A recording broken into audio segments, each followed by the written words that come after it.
It's from Scott on Twitter and Scott Whitelock, our Suwon columnist, and sometimes friend, but depending on how this goes.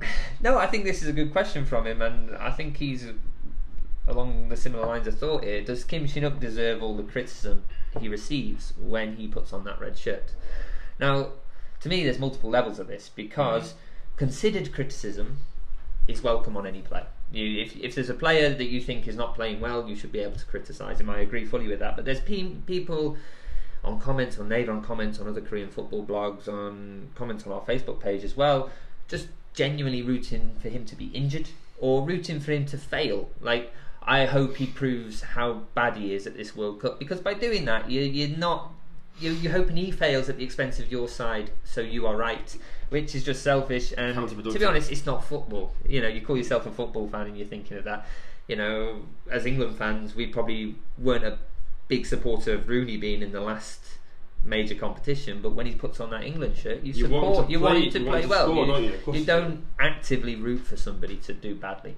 Not at your club, not at your national team. Yeah, the England squad, there's not many that I actually like. But when they wear the England shirt, of course they want them to win.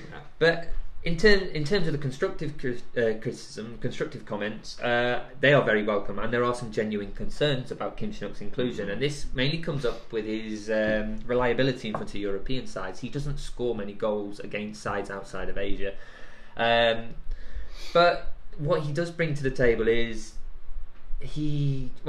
let's go back with some criticisms as well. He also tends to break up play unintentionally. He's not on the same wavelength as some of his teammates. You've got Lee Sung-woo, who's playing very fast 1-2 football, probably learned at Barcelona. You've got Son Heung-min, who plays this 1-2 football, Dele Alli, Harry Kane. Kim Shin-wook is not on that wavelength. He doesn't play that style of football at John Book. He's more of I'm a target man, and he took a long time at John Book to blend in. Some would say that he still hasn't, but I think after 6 months, 7 months, he found that partnership with Leonardo Lopez, but it took a long time for him to find his role, to get the understanding. You don't have that luxury at national team level.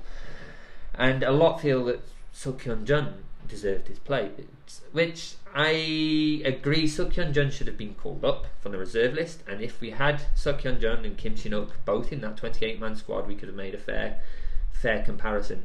As it stands, Kim Shin-wook deserved to be called up because he scored 7 goals in 6 games for the national squad over the winter. He scored 5 goals and got 5 assists in the Champions League, and he scored 3 or 4 in the league as well.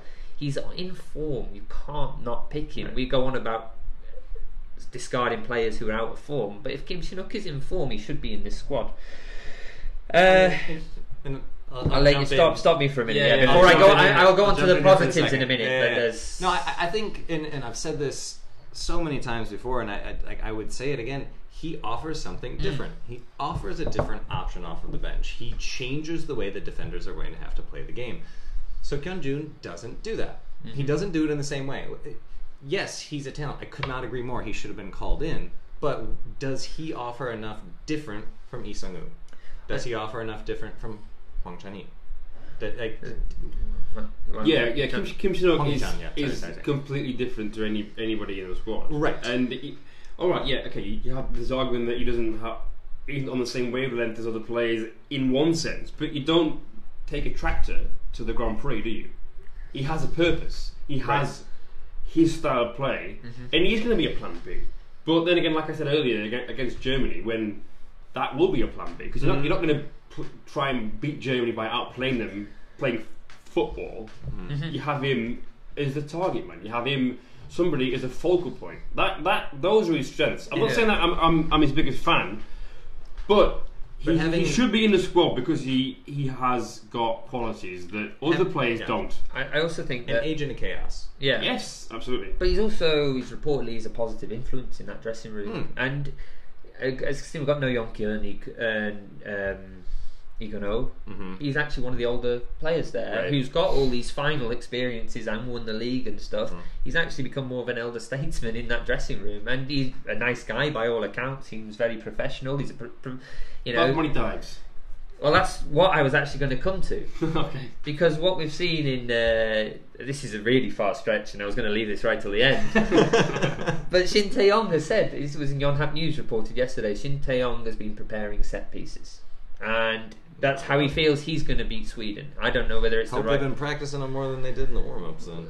Well, that's it. He says they've all been secret and he's not used them yet. But there's been so many. We'll come to that in a minute. But whether Kim Shin-wook's involved in the set piece, he will certainly be winning the set pieces. Because for somebody who's 197 centimeters tall, there's no man who's better at drawing a foul than Kim Shin-wook. It's very visible. Yeah. So I've just got these visions of the team in the hotel, in the dining room, going through set pieces because of somebody with the binoculars from the Sweden camp. Right, I can see. Yeah. we've got Kim Shin-wook at the back post. But finally, I'd also just say, like, as I mentioned in the Sweden preview, he's not going to play as a centre back. He has played it there. That's where he started his career. But if you're going to be defending set pieces against target men, like you're going to be doing against Sweden, you can bring him on, and when you're defending, he can just stay back at the corner and head it out. You know, it's an extra bit of height there because Korea are going to be a shorter team here in this group. Yeah. So, anyway. So I believe that Kim Shin-wook doesn't deserve all the criticism he receives. He does not. He gets too much flack in my He deserves constructive criticism. He deserves some criticism. I mean, and again, like, you can just disagree, and that's fine. But I think the line that I would draw is, like you're saying, hoping that he has a terrible World Cup. Why? So Korea can have a bad World Cup? What is gained out of that? There's nothing positive out of him coming on and missing a header late or something, other than being able to say, see, I told you so, and put your ego aside for a second and root for an entire nation instead. Well said.